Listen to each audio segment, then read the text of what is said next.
Welcome back ناظرین.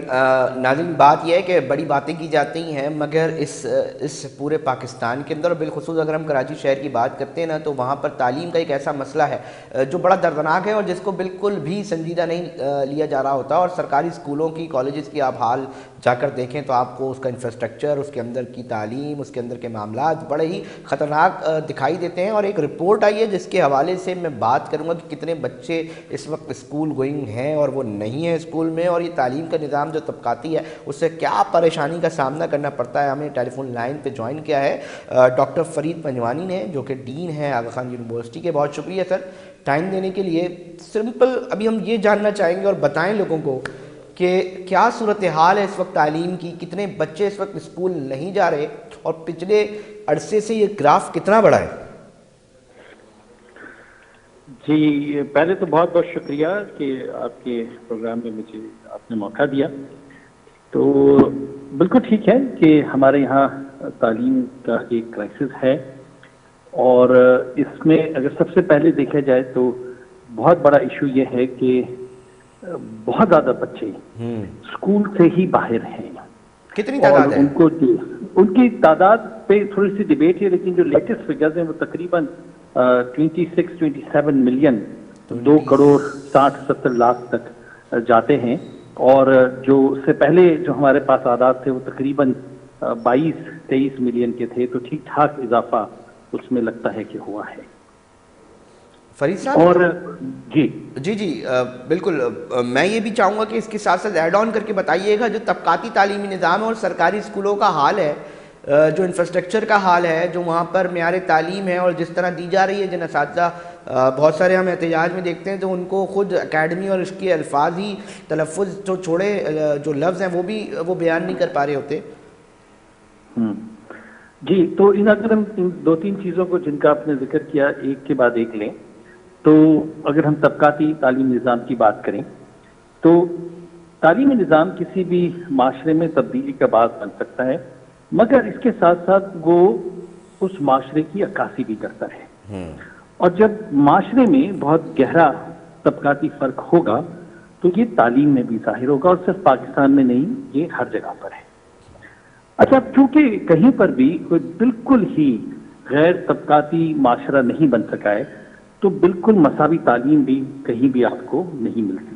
اگر آپ نصاب کو، اسکول کو مساوی بھی کر دیں تو بھی وہ طبقات جن کے پاس زیادہ وسائل ہیں وہ اپنے بچوں کو غیر نصابی طریقوں سے، ان کو میوزیمز لے جا کے، ان کو ایکسٹرا ٹیوٹرنگ کر کے، ان کو بیرونی ممالک کے دورے کرا کے، ان کو ڈبیٹ کمپٹیشن میں پارٹیسپیٹ کرا کے مختلف طریقوں سے اور زیادہ اچھی تعلیم دے سکتا ہے.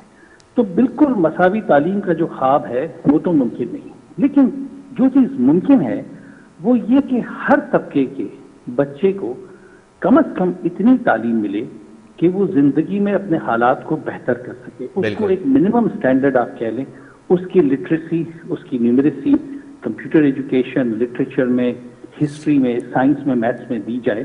یہ بالکل ممکن ہے، اور ہمارا المیہ ہے یہ ہے کہ ہم یہ جو چیز ممکن ہے وہ بھی کر نہیں پائے ہیں.